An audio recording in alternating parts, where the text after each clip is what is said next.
దేవుని పరిశుద్ధ నామమునకు మహిమ కలుగును గాక. 90వ రోజు అనుదిన వాక్కు భయపడకు.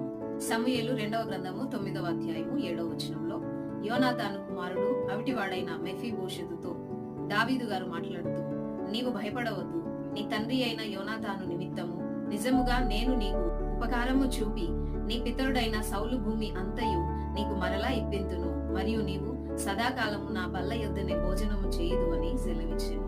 నిస్సహాయుడైన మెఫీబోషెతును దావీదు గారు ఎంతగానో ప్రేమించారు.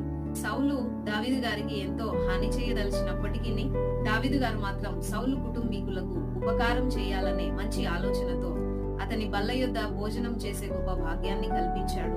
మన జీవితంలో కూడా ఎటు తోచని స్థితిలో మనం ఉంటున్నప్పుడు దేవుడు ఏదో ఒక విధంగా మన పరిస్థితులన్నింటినీ సరిచేసి మనల్ని తన హక్కున చేర్చుకొని పోషించే